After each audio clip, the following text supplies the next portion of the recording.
ஒரு நல்ல விஷயம் தொடர்ந்து கேட்குறோம், அது உள்ள போவோம், சில வேலையை செய்யும். இந்த மக்களை மாற்றும் மகத்தான பணிக்குத்தான் சொற்பொழிவு, பேச்சு எல்லாமே தொடங்குனாங்க. சார் மொத்தமாக மாற்றிட முடியாது, ஆனால் ட்ரையல் நடந்துக்கிட்டே இருக்கும். ஒரு உதாரணம் சொல்ற பாருங்க. முதல்ல ஒரு 15 வருஷத்துக்கு முன்னாடி டயபெட்டிக் அவேர்னஸ் ப்ரோக்ராம் ஒரு டாக்டர் கோயம்புத்தூர்ல நடத்தினார். என் ஃப்ரெண்டு டாக்டர் என்னை வந்து பேசுங்க அப்படின்னு கூப்பிட்டார். எனக்கு என்ன தெரியும்னு தெரியல, எல்லாருமே என்னை கூப்பிடுறாங்க. நான் போனேன். எனக்கு முன்னாடி டாக்டர்ஸ்லாம் பேசினாங்க. இந்த வந்து உட்காந்துருந்தாங்க பாருங்க, ஆடியன்ஸு எல்லாம் சோகமாக உட்காந்துருந்தாங்க. ஏன்னா அன்னைக்கு தான் அவங்க டெஸ்ட் பண்ணி சர்க்கரைன்னு கண்டுபிடிச்சிருக்காங்க. சும்மா போகிறவங்க இலவசமாக பார்க்கலாம்னு உடனே அவன் போய் கையை நீட்டி மாட்டிட்டான். உனக்கு சர்க்கரை இருக்கு உட்காரு, உனக்கு சர்க்கரை இருக்கு உட்காருன்னு பிடிச்சி வச்சிருக்கிறாங்க. ஒரு 1000 பேர் அன்னைக்கு தான் சர்க்கரைன்னு கண்டுபிடிச்சி உட்காந்துருக்குறாங்க. எதையாவது ரசிப்பாங்களா? 1 மணிக்கு மேலே மைக்கு எங்கிட்ட கொடுக்குறாரு டாக்டர். நான் ஆரம்பிச்சா எல்லாரும் பரிதாபமாக உட்காரு, ரொம்ப வேதனையில் இருக்கிறாங்க. அவங்க இன்னைக்கு தான் மாட்டியிருக்கிறவங்க ஒரு துக்கத்தில் இருக்கிறாங்க. நான் ஒரு சின்ன கதை சொன்னேன். ஒரு விவசாயி கடவுளை திட்டிக்கிட்டே இருந்தான். உனக்கு கண்ணே இல்லை, என்னை கவனிக்கவே இல்லை, இந்த ஊர் பண்ணையார் எவ்வளோ பிரமாதமாக இருக்கார், சௌக்கியமாக இருக்கிறாரு, ராஜா மாதிரி மகிழ்ச்சியாக இருக்காரு, நான் எவ்வளோ கஷ்டப்படுறேன் பாரு, என் துக்கம் நான் யார்கிட்ட போய் சொல்வேன்னு திட்டிக்கிட்டே இருந்தான். கடவுள் ஒரு நாள் உடனே என்ன பண்ணார், ஒரு நாள் ஒரு சவுண்டு விட்டார். டேய், கஷ்டம் இருக்குன்னு புலம்பாது, உன் கஷ்டத்தை எல்லாம் ஒரு மூட்டையாக கட்டி, உன் கஷ்டத்தை அப்படியே ஒரு மூட்டையாக கட்டி நாளைக்கு சாயங்காலம் 6 மணிக்கு கோயிலில் கொண்டாந்து போட்டுரு. இவனுக்கு ஒரே சந்தோஷம். அதே இருக்கிற எல்லா கஷ்டத்தையும் மூட்டை கட்டி போட்டுடலாம். ஆன் ஒன் கண்டிஷன், இந்த ஊரில் இருக்கிற எல்லாருக்கும் நான் அனௌன்ஸ் பண்ணுவேன், எல்லாரும் 6 மணிக்கு கஷ்டத்தை மூட்டை கட்டி கொண்டாந்து போடணும். லைட் ஆஃப் ஆகிடும். திரும்பி போகும்போது அதுக்குள்ளே நீ இன்னொரு மூட்டையை எடுத்துக்கணும். இவன் கேட்டான், ஏங்க போட்டுட்டு வரக்கூடாதா? இல்லை, இது எக்ஸ்சேஞ்ச் மேளா. ஒருத்தரை போட்டுட்டு இன்னொன்று எடுத்துட்டு தான் வரணுமே ஒழிய யாரும் போட்டுட்டு வரக்கூடாது. புரியுதா? போய் போட்டு வா. மறுநாள் 6 மணிக்கு போனால் உள்ளே போய் பார்த்தா இருக்கிற மூட்டையிலே இவன் தான் சின்ன மூட்டை, மற்றவெல்லாம் பெருசாக இருக்கு. ஒரே ஒரு ஆள் வெறுங்கை வீசிக்கிட்டு வந்தான். இவன் கேட்டான், அண்ணே உங்களுக்கு கஷ்டமெல்லாம் ஒன்றும் இல்லையான்னா. லாரியில் வருது.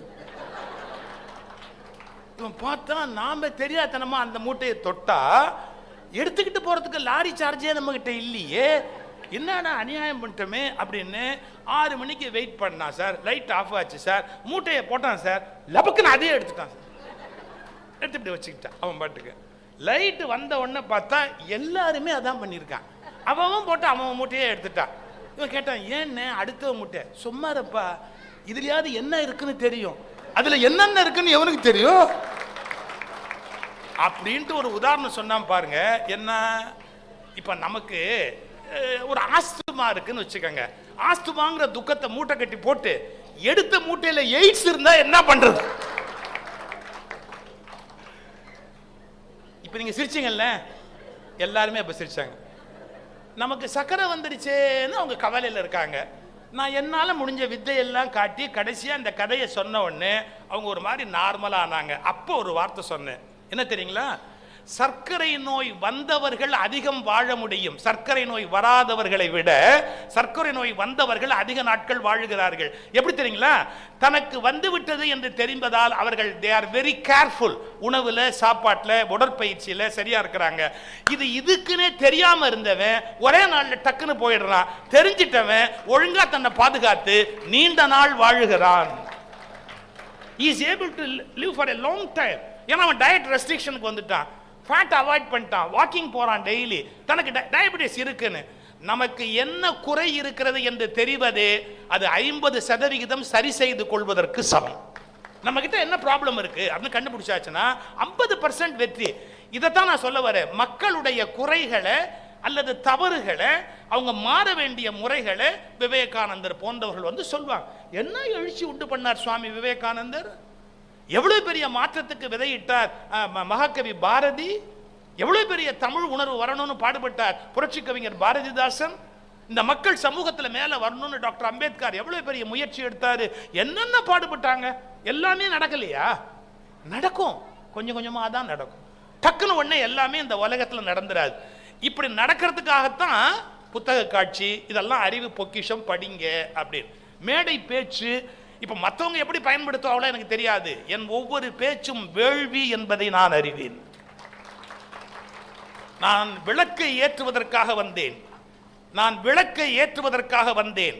சிலரை போல் தீயை பற்ற வைப்பதற்காக நான் வரவில்லை. விளக்கை ஏற்றுவதற்காக வந்தேன். ஒரு வெளிச்சம் எரியணும். நாம மற்றவங்களுக்கு எவ்வளவு நல்லவனா இருக்க முடியும்? மற்றவங்க நம்ம என்ன நன்மை பண்ண முடியும்? நம்மளை பிரிச்சு பிரிச்சு பிரிச்சு பகையாக்கிக்கிட்டே போறதா, சேர்த்து சேர்த்து சேர்த்து ஒற்றுமையாக்கிக்கிட்டே போறதா? அந்த விளக்கை ஏற்ற அது சுலபம் இல்லை. இப்ப அவங்க சொன்னாங்க பாருங்க, ஏன் மக்களை மாத்துறது கஷ்டம் தெரியுங்களா? இப்ப பாருங்களேன், நான் நேத்திய வரைக்கும் செய்த பழக்கம் தவறுன்னு ஒருத்தர் சொல்றாருன்னு வச்சுக்கோங்க, நான் ஒத்துக்கிட்டு மாத்த ஆரம்பிச்சா என்னங்க அர்த்தம்? நேத்திய வரைக்கும் நான் முட்டாள்னு ஒத்துக்கிட்டேன்னு அர்த்தம். யாருக்காவது மனசு வருமா? நான் நேற்று வரைக்கும் மடையனா இருந்தேன், முட்டாளா இருந்தேன், நான் மடையனு முட்டாளுமா இருந்ததால தான் இதை பண்ணுனேன்னு ஒத்துக்கிட்டாதான் இன்னைக்கு நீங்க மாற்றமே பண்ண முடியும். அகங்காரம் ஒத்துக்க விடாதுங்க. நாங்க 40 வருஷமா அப்படிதான் பண்றோம், 100 வருஷமா அப்படிதான் பண்ணிக்கிட்டு இருக்கிறோம். நான் மாற முடியாது. அப்பன்னா நாங்க எல்லாம் முன்னாடி இருக்கிறதா முட்டாளான அப்படி இல்லை. தாராளமா நல்ல வழக்கமும் பரம்பரை பரம்பரையா வரலாம், கெட்ட பழக்கமும் பரம்பரை பரம்பரையா வரலாம். புரிஞ்சுக்கணும். சில மாற்றங்களை கொண்டு வரது ஒரு சுலபம் இல்லை சார். நீங்க 100 இடத்துல சயின்ஸை எடுத்து இந்த பாம்பு பால் குடிக்காதுன்னு சொன்னா ஒத்துக்குவாங்கல்ல? பாம்பால திரவம் தண்ணி மட்டும் குடிக்குங்க. எப்பாவது ரொம்ப வெயில் கடுமையா இருந்தா தண்ணீர் மட்டும் நக்கி குடிக்குங்க. பாம்போட இயல்பு பால் குடிக்காதுங்க. அதுக்குரியது அல்ல. ஏன் நான் சயின்ஸ் படிச்சவங்களை கேளுங்க, பொதுவாகவே எந்த விலங்குமே இன்னொரு விலங்கின் பாலை உண்ணாதுங்க. ஒரு பன்றி போய் ஒரு நாய்க்கு, இதெல்லாம் வருது யூடியூப்ல எல்லாம் வருதுங்க. ஜெனரலா காட்டுல இருக்கிற விலங்கு நீங்க பாத்தீங்கன்னா தன்னுடைய தாய் பாலை தவிர அது இன்னொரு விலங்கினுடைய பாலை சாப்பிடுவது கிடையாதுங்க. மனுஷன் மட்டும்தான் பசும்பால், ஒட்டகப்பால், கழுதப்பால் இப்படி எல்லாம் சாப்பிட ஆரம்பிச்சா மனிதனுடைய இயல்பு. இப்ப எதையுமே விட்டு வைக்கலையே. ஆனா பொதுவா ஒரு விலங்கு சாப்பிடாதுங்க. இப்ப சாப்பிடுது. அதையும் நான் யூடியூப்ல பாக்குறேன். பன்னிக்குட்டி போய் பசுமாடு கிட்ட மடியில பால் குடிக்குது. 90% எந்த விலங்குமே இன்னொரு விலங்கோட பால் சாப்பிடாது. இது பேசிக் சயின்ஸ். அடுத்தது, நீங்க லிக்விட் சாப்பிடணும்னா இந்த நாக்கு இருக்கு இல்லையா, பிளவு இருக்கக்கூடாது. திக்கா ஒன்னா இருந்தாதான் நக்கி நாய் அப்படி பாலை குடிக்குது பாருங்க. இந்த நாக்கு இருந்தாதான். பாம்புக்கு நாக்கு பிளந்து இருக்கும், ரெட்டையா இருக்கும். அதனால ஒரு திரவத்தை நக்கி சாப்பிட முடியாது ஒரு பாம்பால. ஆனா யாராவது ஒத்துக்குவோமா? பாம்புக்கு பால் வாத்த மாதிரின்னு பழமொழி வச்சிருக்கோம். எத்தனையோ படங்கள்ல நம்ம MS விஸ்வநாதன் மியூசிக் போட்டு எல்லார் ஈஸ்வரி பாடி அதெல்லாம் பிரமாதம் பண்ணி வச்சிருக்கிறோம். நம்ம மைண்ட் அதை அக்செப்ட் பண்ணாது. இப்ப நான் என்னுடைய நோக்கம் யாரையும் கிரிட்டிசைஸ் பண்றதுக்கு இல்ல. There must be a stage. என்னைக்காவது ஒரு நாள் அவேக்கனிங், அவேர்னஸ், ஒரு விதமான விழிப்பு. எதுக்காக வள்ளலார் சொன்னார் விழித்திரு? ஐயா, வள்ளலார் இந்த பூமிக்கு வர்றாரு. பூமியில என்னென்ன இருந்தது? சாதியிலே, மதங்களிலே, சமய சண்டையிலே, ஆதியிலே அபிமானித்து அலைகின்ற உலகீர் கேட்கிறார். என்னடா உங்க ஜாதியை வச்சு என்னடா பண்ண போறீங்க? உங்க ரிலிஜனை வச்சு என்னடா பண்ண போறீங்க? சண்டை போட்டுக்கிட்டே இருக்க போறீங்களா? வள்ளலார் கோபத்துல சொல்ற ஆதியிலே அபிமானித்து அலைகின்ற உலகீர் அப்படின்னார். சுலபம் இல்ல. வள்ளலார் நினைச்ச அளவுக்கு ஜெயிக்க முடியல. ஆனா அப்படி ஒருத்தர் வரலன்னா 10 பேர் கூட மாறி இருக்க மாட்டானே, ஒரு 15 பேராவது மாறி இருக்கிறானே. அந்த வள்ளலார் ஒரு மிகப்பெரிய வேதாத்ரி மகரிஷியை உருவாக்கிட்டாரு. வேதாத்ரி மகரிஷியால இன்னைக்கு 1000 பேர் உருவாயிட்டானே. அந்த வள்ளலாரால எத்தனை பேருடைய வாழ்க்கைக்குள்ள ஒண்ணுல சார் அசைவம் சாப்பிட்டு கொண்டிருந்த எத்தனையோ பேர் வள்ளலாரால் சைவ உணவுக்கு மாறி இருக்கிறாங்களே. அவர் அவ்வளவு பெரிய சாதனை இந்த உலகத்துல பண்ணாரு. அவரால் இன்ஃப்ளூயன்ஸ் பண்ண முடிஞ்சது. 100% சக்சஸ் பாசிபிள் இல்லை. 100% யாரால சக்சஸா இருக்க முடியாது. பட் விடா முயற்சியோட பண்ணிக்கிட்டே இருப்போம். ஓரளவு சக்சஸ் ஆகலாம், ஓரளவு சக்சஸ் ஆகாமையும் போலாம். இப்போ நான் ஒரு ஆச்சரியமான விஷயம் சொல்லட்டுமா? ஒரு அழகான ஆங்கில பொன்மொழி இருக்கு. Success is a national highways அப்படின்னா. இப்போ தேசிய நெடுஞ்சாலைன்னு ஒன்று இருக்கு. அது சொல்லுன்னு நீங்க ஏறி மிதிச்சிங்கன்னா, அப்படி திருச்சியில் ரோட்ல நீங்க மிதிச்சிங்கன்னா மெட்ராஸ் போற வரைக்கும் 3 மணி நேரத்தில் போயிடலாம் இல்லையா? National highways. உங்களால எப்போ போக முடியாம போகும்? Work going on, take diversion. அப்போ உங்க காரை பிரேக் போட்டு லொடக்கு லொடக்கு லொடக்கு லொடக்குன்னு சைடில் இப்படி போய் திரும்பி அப்படி போய் மறுபடியும் மெயின் ரோடு பிடிச்சா 100 கிலோமீட்டர் வேகத்தில் போவோம். அப்புறம் bridge under construction, take diversion, உடனே இப்படி போவோம். எவன் கண்டுபிடிச்சான்னு தெரியல சார், அழகா இருக்கான். Success is a national highways but it is always under construction. It is always under construction. It never ends. வெற்றி என்பது நெடுஞ்சாலையை போல, ஆனால் எப்போதும் அது கட்டப்பட்டு கொண்டே இருக்குமே ஒழிய அது முடிவடையவே முடிவடையாது. லைஃபோட basic principle. So you have to take diversion. உங்க ஸ்பீடை மெயின்டைன் பண்ண முடியாது. டைவர்ஷன்ல கொடக்கு தான் போகணும். காந்தின்னு ஒருத்த மனுஷன் அந்த நேரத்தில் எவ்வளவு பெரிய சார். இன்னைக்கு காந்தியை கேவலமா பேசுறது பல பேருக்கு தேன் குடிச்ச மாதிரி இருக்கு சார். ஏன் காந்திய மாதிரி ஒரு மனுஷன் அந்த காலத்தில் போராடி ஜெயிச்சு காட்டியிருக்க வேண்டியது தானே? இன்னைக்கு நீங்க எல்லாம் காந்தி யார் வேணாலும் பேசலாம். அன்னைக்கு காந்திங்கிற ஒத்த மனுஷன் நின்ற மாதிரி ஒருத்த நிக்க முடியுமா யாராவது போய்? இன்னைக்கு அவரை விமர்சனம் பண்றதும் கேலி பண்றதும் அவர் ஒண்ணு கையால் ஆகாத மாதிரி பேசுறதும் இன்னைக்கு நமக்கு சுலபம். ஆனா அன்னைக்கு அந்த துப்பாக்கியும் பீரங்கியும் எடுத்துக்கிட்டு சட்டை போடாம ஒரு கிழவன் நின்னானே, அவனுடைய மானத்துக்கு முன்னால இந்த நாடு மண்டிட்டு கும்பிடணும். அது மாதிரி ஒரு தலைவன் கிடைப்பான உலகத்துக்கு? அவர்கிட்ட மிஸ்டேக் இல்லைன்னு நான் சொல்ல மாட்டேன். நீங்க ஹிஸ்டரி எடுத்து அனலைஸ் பண்ணீங்கன்னா எல்லா தலைவர்களும் தவறு செய்திருக்கிறார்கள். நீங்க வரலாறு எடுத்து படிச்சு பார்த்தீங்கன்னா மிஸ்டேக் செய்யாத தலைவனே கிடையாது. ஆனா ஒன்னு புரிஞ்சுக்கணும், உள்நோக்கத்தோடு தவறு செய்ததல்ல, இந்த தேசத்தை காப்பாற்ற வேண்டும் என்ற அக்கறையோடு அவருடைய இன்டெகிரிட்டின்னு ஒன்று இருக்கு பாருங்க, அதை டவுட் பண்ண முடியாது. காந்தியோட இன்டெகிரிட்டியை டவுட் பண்ண முடியுமா யாராவது? நிறைய ஒரு விமர்சனம் பண்ணலாம். ஓஷோ கூட காந்தி கேலி பண்ணுவார், எவ்வளவோ பண்ணுவார். பட் த இன்டெகிரிட்டி, காந்தியோட இன்டெகிரிட்டியை டவுட் பண்ண முடியாது. இந்த நாட்டில் யோசிச்சு பாருங்க சார், உப்பு சத்தியாகிரகம் நடந்தது. போவான் சார், போலீஸ்கார் லத்தியால் அடிப்பார் சார், அடி வாங்கிட்டு பேசாம வந்து உட்காரணும். எதிர்த்து யாரும் ஒன்றும் பண்ணக்கூடாது. ஒத்தொத்தரா போய் அடி வாங்கணும், திரும்பி வந்து உட்காரணும், வந்தே மாதரம் அப்படிங்கணும். இது அவ்வளவு யாரால் நடந்தது? காந்தி என்ற ஒற்றை மனிதன் கொடுத்த உணர்ச்சி நெருப்பால் இந்தியா இத்தனை பெரிய ஒரு போராட்டத்தை நடத்த முடிஞ்சது. எடுத்த உடனே சக்சஸ் ஆகாது. ஜெயிச்சிட முடியுமா என்ன? எல்லாத்தையும் ஜெயிச்சிட முடியுமா என்ன? முடியாது. பலவிதமான கஷ்டங்கள், பலவிதமான வேதனைகள் இந்த உலகத்தில். சார், பிரிட்டிஷ் பார்லிமெண்ட்ல சர்ச்சில் சொன்னார். என்ன சொன்னார் தெரியுங்களா? காந்தி என்ற ஒற்றை மனிதனை எதிர்க்கட்சிக்காரன் கேட்கிறான். He is after all a single man without any arms and ammunitions. எந்த ஆயுதமும் இல்லாம நிக்கிறான். அவனை வீழ்த்துறதுல உனக்கு என்ன பெரிய கஷ்டம்னு சர்ச்சில் கேட்டாங்க.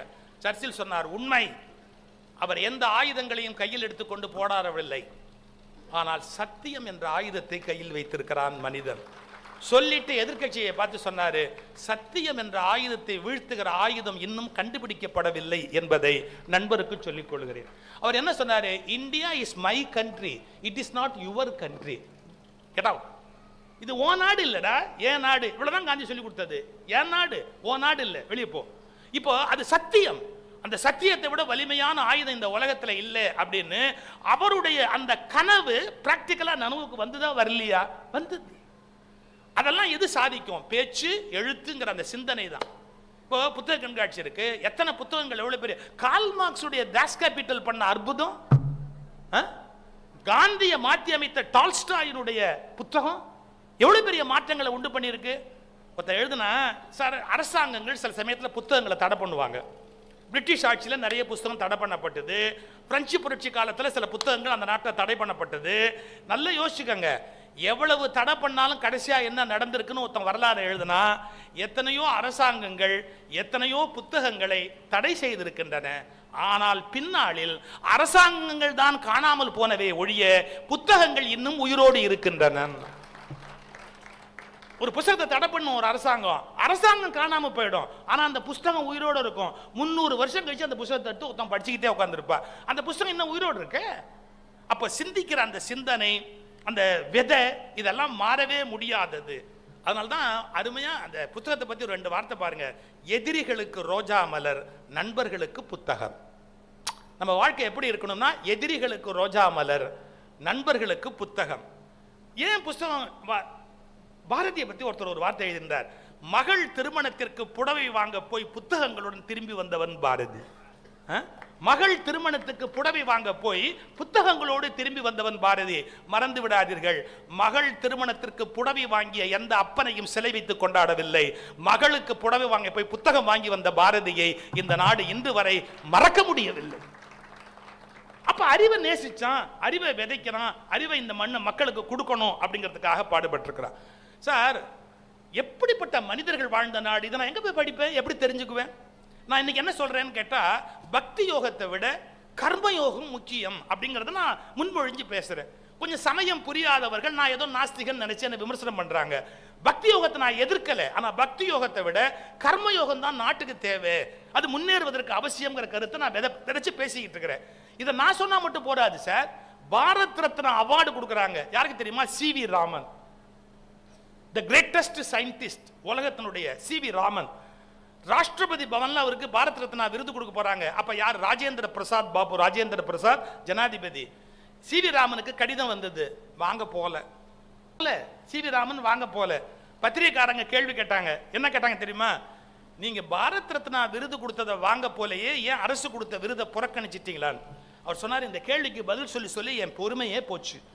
நான் ராஜேந்திர பிரசாத் என்னுடைய நண்பர், அவருக்கே கடிதம் எழுதியிருக்கிறேன். அவருடைய ராணுவ உதவியாளருக்கு நான் கடிதம் எழுதியிருக்கிறேன். நான் இங்க பெங்களூர்ல என்ன பண்ணிக்கிட்டு இருக்கிறேன்? PhD ஆய்வு மாணவர்களுக்கு கைட் பண்றேன். இந்த துறையில இன்னும் சில ஆய்வு வேண்டி இருக்குன்னு நான் கைட் பண்றேன். இப்ப எவ்வளவு அழகான வார்த்தை பாருங்க. ஒரு ஆசிரியரா இருந்து என் மாணவனுடைய கண்டுபிடிப்புக்கு உதவுறதை விட பாரத் ரத்னா வச்சு நான் ஒன்றும் பண்ண போறது இல்லைன்னு. ஒரு விருதுக்காகவோ பாராட்டுக்காகவோ பெருமைக்காகவோ நம்ம ஒரு காரியம் செய்ய முடியாது. இந்த தேசம் செழிக்கணும்னா என்ன நடக்கணும்? அதே சி.வி. ராமன் சொல்றாரு, நான் எதுக்காக பாடுபடுறேன் அப்படிங்கிறதுக்கு ஒரு காரணம் சொல்றார். இந்த தேசத்தில் அறிவியல் வளர வேண்டும். அறிவியல் வளர வேண்டும் என்றால் மூட நம்பிக்கைகள் ஒழிய வேண்டும். சி.வி. ராமனுடைய ஸ்டேட்மெண்ட். அறிவியல் வளர வேண்டும் என்றால் மூட நம்பிக்கைகள் ஒழிய வேண்டும். அந்த மனித குலம் வளர்வதற்கு அவர் கடைசியா கோபத்தில் சொல்றாரு, இன்னும் சாதி சண்டைகளையே இந்த இந்தியா விடவில்லையே, இது எப்படி வளரும் என்று எனக்கு வருத்தமாக இருக்கிறது. சி.வி. ராமனுடைய ஸ்டேட்மெண்ட். சி.வி. ராமன் என்ன மதம் அல்லது கடவுள் நம்பிக்கை இல்லாதவரா? அவர் என்ன சிந்திக்கிறாரு? இந்த நாடு இன்னும் ஒத்துமையா இருக்கணும், இன்னும் மேல போகணும்னா சாதி மத சண்டைகளை தள்ளி வச்சுட்டு மேல போறதுக்கான அறிவு இந்த மனித குலத்துக்கு வர வேண்டும் அப்படின்னு கருதுறாரு. இதெல்லாம் எதுக்கு சொல்ல வர? இதெல்லாம் நீங்க எங்க? நான் ஒரு புத்தகம் படிப்பாங்க, புத்தகம் பேசுதுன்னே ஒரு பத்திரிகை வருது. எவ்வளவு பேர் நீங்க படிக்கிறீங்கன்னு எனக்கு தெரியாது. புத்தகம் பேசுதுன்னு ஒரு பத்திரிகை. ஏன் நான் அதை படிப்பேன்னா, பெஸ்ட் புக்ஸை எது இன்ட்ரோடியூஸ் பண்ண எனக்கு. உலகத்தில் என்னென்ன புக்கு வந்திருக்குது, யார் தமிழில் என்னென்ன புத்தகங்களுக்கு மொழிபெயர்ப்பு வந்திருக்குது, எனக்கு ஒரு கைடு மாதிரி அதை எடுத்து நான் வாங்கி படிப்பேன். புத்தகம் பேசுது, என்னென்ன புத்தகம் வந்திருக்குது அப்படிங்கிறத எனக்கு அதை எடுத்து சொல்லும். அதனால நம்ம என்ன அறிவு வளர்ச்சிக்கு புத்தகங்களை படிக்கிற போது சில மாற்றங்களை நம்மளால கொண்டு வர முடியும். ஒன்னே ஒன்று சொல்லி முடிச்சிடுறேன். கடுமையான சட்டங்களை போட்டால் மக்களை மாற்றலாம், பனிஷ் பண்ணால் மக்களை மாற்றலாம். சாத்தியமே கிடையாது, சாத்தியமே கிடையாது. மனுஷன் உணர்ந்தாதான் மாற முடியுமே ஒழிய சட்டத்து மூலமாவோ இல்லை புத்தி சொல்றது மூலமாவோ யாரையும் மாற்றிட முடியாது. ஒரு இன்சிடென்ட் உங்களுக்கு சொல்லட்டுமா? பிரிட்டனில் ஒரு சட்டம் கொண்டாந்தாங்க. திருடுறவங்க ரொம்ப திருடுறவங்கள கடுமையாக பனிஷ் பண்ணால் திருட்டை நிறுத்திடலாம் அப்படின்னு முடிவு பண்ணி இப்போ பப்ளிக் ஹேங்கிங் சொல்கிறாங்க பாருங்க, எல்லாம் பார்க்குற இடத்துல வச்சு அவங்கள பனிஷ் பண்ணுறது. அது மாதிரி பிரிட்டனில் ஒரே ஒரு தடவை ட்ரை பண்ணாங்க. என்ன? பப்ளிக்கில் பனிஷ்மெண்ட். எப்படி தெரியுங்களா? அவங்கள கொண்டாந்து நிறுத்திடுவாங்க. திருடுறவங்கள யார் வேணாலும் பனிஷ் பண்ணலாம். அந்த மாதிரி கடுமையான பனிஷ்மெண்ட் கொடுத்தா திருட்டை நிறுத்திடலான்னு ஒரு 10 பேர் திருடனை கூட நிறுத்தி ஃபர்ஸ்ட் டைமா பிரிட்டன்ல எக்ஸ்பெரிமெண்ட் பண்ணலாம். கூட்டம்னா கூட்டம், 10,000 பேர் 20,000 பேர் ஓடியாந்துட்டான் இந்த பனிஷ் பண்ணணும்னு. ஆனா திரும்பி போகும்போது தான் அவன் கண்டுபிடிச்சான், பாக்கெட்ல நிறைய காணும், பாக்கெட்ல நிறைய காணும், பர்ஸை காணும், அதை காணும், இதை காணும். எப்ப திருடுனவனுக்கு கடுமையான தண்டனை கொடுத்தா திருட்டை நிறுத்திடலாம்னு ஏற்பாடு பண்ணா அங்கு கூடிய கூட்டத்தில் பலருடைய பர்ஸை காணும். அப்ப என்ன அர்த்தம்? கடுமையான சட்டங்கள் மூலமெல்லாம் மனிதர்களை திருத்த முடியாது. அதுதான் ஒரு கவிஞன் எழுதிட்டானு, சட்டம் போட்டு தடுக்கிற கூட்டம் தடுத்துக்கிட்டே இருக்குது, திட்டம் போட்டு திருடுற கூட்டம் திருடிக்கிட்டே இருக்குது, திருடுனா பார்த்து திருந்தா விட்டா ஒன்றும் பண்ண முடியாது அப்படின்னா. அந்த மனமாற்றம்ங்கிறது ஏற்படணும். அது சுலபம் இல்லைங்க. இந்த மனம் நம்மளை ஆட்டி வைக்கிற பிசாசு, அதுலேருந்து வெல்லுவது ரொம்ப கஷ்டம். இப்போ நான் என்ன சொல்ல வரேன், இது 100க்கு 100 நனவா வெற்றி பெறுமா என்று கேட்டா, வெற்றி பெறும் என்ற எண்ணத்திலேயே நான் இல்லை. முயற்சி செய்து கொண்டே இருந்தால் ஒருவர் வெற்றி பெற்றால் கூட அது உண்மையில் கடவுளின் வெற்றி.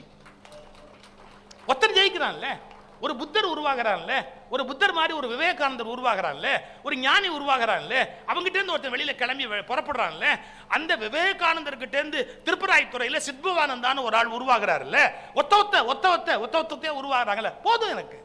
அதனால மக்களை மாற்றும் மகத்தான பணி கனவு அல்ல, மெல்ல நிறைவேறி கொண்டிருக்கிற நனவு.